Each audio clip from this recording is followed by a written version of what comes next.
नमस्कार, गुरुकुलमा स्वागत छ। यो भिडियोमा हामी अक्सिडेसन एन्ड रिडक्सन अन्तर्गतको केही अरु थप प्रब्लमहरू गर्न जाँदैछौँ। यो भिडियो बुझ्नको लागि तपाईले अक्सिडेसन एन्ड रिडक्सनको कम्तीमा रुल्स भन्ने भिडियो जुन हामीले नियमसँग सम्बन्धित बनाएका छौँ त्यो चाहिँ हेर्नुपर्ने हुन्छ र अगाडिबाट हेर्दै आउनुभयो भने त झनै राम्रो बुझ्नको लागि सजिलो हुनेछ। अघिल्लो भिडियोमा हामीले त्यस्तो कम्पाउन्डहरूको कुरा गरेका थियौँ जुनमा चार्ज थिएन भने यो चाहिँ भिडियोमा हामीले चार्ज भएको कम्पाउन्डहरूको बारेमा कसरी निकाल्ने हो अक्सिडेसन नम्बर भनेर कुरा गर्नेछौँ र हामीले गरेको लगभग सबै नै प्रब्लमहरू कुनै न कुनै बेला पहिला जाँचमा आएको क्वेसनहरू हुनेछन्। सुरु गरौँ। यो अमोनियम आयन छ प्लस भनेर यहाँ माथि लेखेको छ भनेको यो ओभरअल आयनमा चाहिँ चार्ज छ र नाइट्रोजनको हामीले अक्सिडेसन नम्बर निकाल्दैछौँ। गर्ने त्यसरी नै हो। सुरुमा नाइट्रोजनलाई यक्स मानौँ। सुरुमा चाहिँ नाइट्रोजनको ओएन अथवा अक्सिडेसन नम्बरलाई यक्स हो भनेर चाहिँ यो सेन्टेन्स लेखौँ। त्यसपछि के भयो भन्दाखेरि नाइट्रोजन भनेको त हामीले यक्स हो भनेर लेखिहाल्यौँ। हाइड्रोजनको चाहिँ त्यो नियम के हुन्छ भन्दाखेरि +1 हुन्छ। अलमोस्ट अलवेज मेटलसँग बाहेक अरू बेलामा सधैँ नै +1 हुन्छ। चारवटा हाइड्रोजन छ, त्यही भएर हाइड्रोजन हाइड्रोजन हाइड्रोजन र फेरि पनि एकचोटि हाइड्रोजन छ। अघिल्लो भिडियोमा चाहिँ हामीले सधैँ नै इक्वल टु 0 लेखिन्थ्यो किन भन्दाखेरि कुनै पनि हामीले गरेको प्रब्लमहरूमा चार्ज थिएन भने योचोटि चाहिँ यहाँनिर चार्ज छ प्लस छ भनेको +1 हो अथवा 1 मात्रै लेखे पनि हुन्छ। यक्स भनेको त यक्सै भयो। हाइड्रोजनको चाहिँ प्रत्येकको चार्ज +1 हो। चारवटा छ त्यही भएर चारचोटि 1 थप्न पर्यो इक्वल टु +1 को साथै 1 मात्रै लेखे नि भयो। यतापट्टि के भयो भन्दाखेरि यक्स प्लस चारवटा 1 जोड्यो भने त यक्स प्लस 4 भइहाल्यो इक्वल टु 1। अब यो चाहिँ के भयो, यो 4 यता जाँदा भन्दाखेरि 1 - 4 भएर जाने भयो। यक्स भनेको 1 - 4 भनेको -3 भयो। Therefore oxidation number of N is -3 रहेछ। NH4 प्लसमा यनको अक्सिडेसन नम्बर यसरी निस्कियो। SO4 2 माइनसमा चाहिँ सल्फरको अक्सिडेसन नम्बर, फेरि पनि यसलाई यक्स मान्यो। यस भनेको त यक्स भइहाल्यो। कतिवटा अक्सिजन चाहिँ 4वटा छ भनेपछि ओ भयो इक्वल्स यसको चार्ज छ 2 माइनस अथवा -2। अक्सिजन भनेको चाहिँ अक्सिजनको अक्सिडेसन नम्बर -2 हुन्छ अलमोस्ट अलवेज। एलिमेन्टल फर्म र परअक्साइड भन्दा बाहेक अरू बेला -2 हुन्छ। यक्स अनि त्यहाँबाट 4वटा -2 गऱ्यो भने -8 भइहाल्यो इक्वल टु -2। यो -2 चाहिँ यहाँ माथिबाट आएको -2 भयो। -2 भयो। यक्स भनेको के भयो त भन्दाखेरि -2 अनि यो 8 यतापट्टि गयो +8। यक्स भनेको कति भयो 8 - 2 +6। त्यही भएर सल्फरको अक्सिडेसन नम्बर कति रहेछ यो SO4 2 माइनसमा भन्दाखेरि +6 रहेछ। हाम्रो एन्सर यो भयो। अर्को प्रब्लम चाहिँ MnO4 को ओभरअल माइनस छ। हामीले यमन निकाल्दैछौँ त्यही भएर यमनलाई हामीले यक्स मान्यौँ होइन।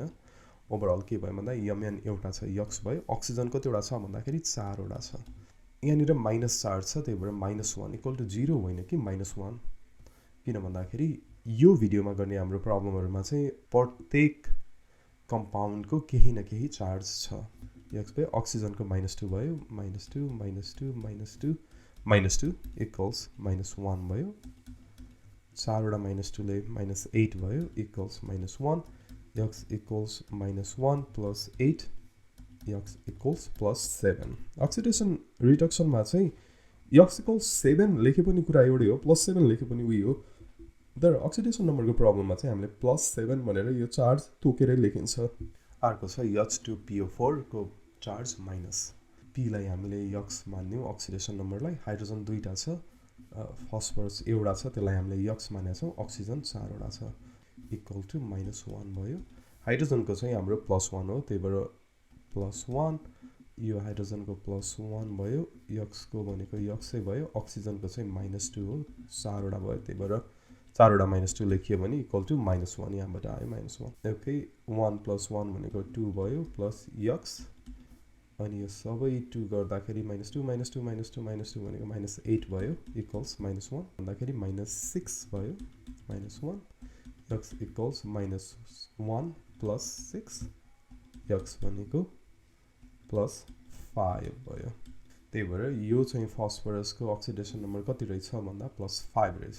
अर्को छ ClO3 को पावर माइनस अनि Cl को निकाल्न छ। यसलाई हामीले यक्स मानौँ। यक्स भयो। अक्सिजन कतिवटा छ भन्दा 3टा छ इक्वल टु -1 हुने भयो यहाँबाट। त्यही भएर यक्स भयो -2 भने अक्सिजनको -2 भयो, यसको नि -2 भयो, यसको नि -2 भयो, इक्वल्स -1, यक्स -6 इक्वल्स -1, यक्स भनेको चाहिँ -1 + 6 र ओभरअल यक्स भनेको 6 - 1 + 5 भयो। यो क्लोरिनको अक्सिडेसन नम्बर रहेछ +5। अर्को छ Cr2O7 2- र हामीले निकाल्दैछौँ क्रोमियमको। दुईवटा छ। अक्सिजनको कति हो भन्दा -2 हो, 7 वटा छ। 7 वटा -2 ले -14 बनाउँछ। मैले सिधै नै लेखिदिएँ। यसरी एक्सपान्ड गरेर लेख्न चाहनुहुन्छ भने लेख्न सक्नुहुन्छ। ओलाई 7 चोटि लेखेर प्रत्येकको -2 -2 गर्दै गर्दै लेख्ने, अनि ओभरअल चाहिँ कति हुन्छ भन्दाखेरि 7 वटा -2 ले -14 बनाउँछ। त्यो भइहाल्यो।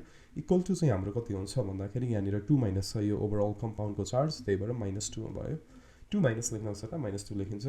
Cr एउटाको यक्स भयो, अर्कोको नि यक्स भयो, -14 इक्वल्स -2 भयो। यो जस्ताको तस्तै यक्स + यक्स 2 यक्स भयो, -14 इक्वल्स -2। 2 यक्स भनेको चाहिँ कति भयो भन्दाखेरि -2 + 14, 2 यक्स भनेको 14 - 2 गऱ्यो भने +12 भयो। अनि यहाँ दुवैतिर चाहिँ 2 ले भाग गरिदियो भने के हुन्छ भन्दाखेरि यक्स भनेको चाहिँ +6 हुन्छ। त्यस कारणले क्रोमियमको अक्सिडेसन नम्बर यो चाहिँ कम्पाउन्डमा कति रहेछ भन्दा +6 रहेछ। यो प्रब्लम चाहिँ FeCN6 को ओभरअल चार्ज +4 र हामीले अक्सिडेसन नम्बर निकाल्न छ आइरनको अथवा Fe को। यो प्रब्लम गर्न चाहिँ एउटा कुरा घोकेको हुनुपर्छ कि Cn को ओभरअल अक्सिडेसन नम्बर -1 हुन्छ भनेर। आइरन Fe को त हामीले यक्स मानिलिगौँ। Cn कतिवटा छ भन्दाखेरि 6 वटा छ, अनि इक्वल टु +4 हुने भयो किनभने चार्ज +4 छ। यहाँ चाहिँ हामीले C 6 वटा छ, N 6 वटा छ भनेर लेखे पनि हुन्थ्यो होइन, तर त्यसरी लेख्दाखेरि चाहिँ फरक अक्सिडेसन नम्बर तिनीहरूको निकाल्न गाह्रो हुन्छ। Cn कम्बाइन भएर छ भने चाहिँ त्यति बेला चाहिँ अक्सिडेसन नम्बर -1 हुन्छ। यो एउटा रुल हो, एकदमै रेयरली युज हुने रुल हो, त्यो भएर रुलको भिडियोमा मैले भनिनँ। Cn को अक्सिडेसन नम्बर -1 हुन्छ, त्यति बुझौँ। यक्स भनेको यक्स भइहाल्यो, Cn भनेको -1 6 वटा छ, त्यही भएर इक्वल्स +4 भयो। अनि यक्स -6 इक्वल्स +4, जब यो यता जान्छ यक्स इक्वल्स +4 + 6 अनि यक्स इक्वल्स +10।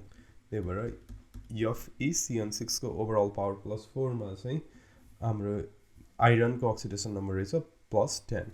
अन्तिममा गएर के भन्छु भन्दाखेरि अक्सिडेसन नम्बरसँग सम्बन्धित क्वेसन जसरी आए पनि यदि हामीले रुल राम्रोसँग बुझिएको छ भने प्रब्लममा दिएको सबै नै एटमहरू चाहिँ रुलमा फिट हुने हुन्छ एक्सेप्ट एउटा, अनि जुन चाहिँ रुलमा फिट हुँदैन नि त्यसलाई चाहिँ यक्स मानेर प्रब्लम सल्भ गर्नुपर्ने हुन्छ बेसिक अल्जेब्रा अनुसारले गएर। अनि कुनैमा चाहिँ इक्वल टु 0 लेखिन्छ, कुनैमा चाहिँ इक्वल टु सर्टेन चार्ज लेखिन्छ कम्पाउन्ड हेरिकन। यो त थियो सर्ट एन्सरहरू कसरी गर्ने भन्ने। आउँदो भिडियोमा रियाक्सनलाई कसरी ब्यालेन्स गर्ने, अनि कुनै पनि रियाक्सन रिडक्स रियाक्सन हो कि होइन भनेर कसरी पत्ता लगाउने भन्ने बारेमा कुरा गर्नेछौँ। कुनै क्वेसन छ भने कमेन्टमा लेख्दै गर्नुहोला, सब्सक्राइब गर्नुहोला, सहयोग गर्नुहोला हामीलाई। हस्त, धन्यवाद।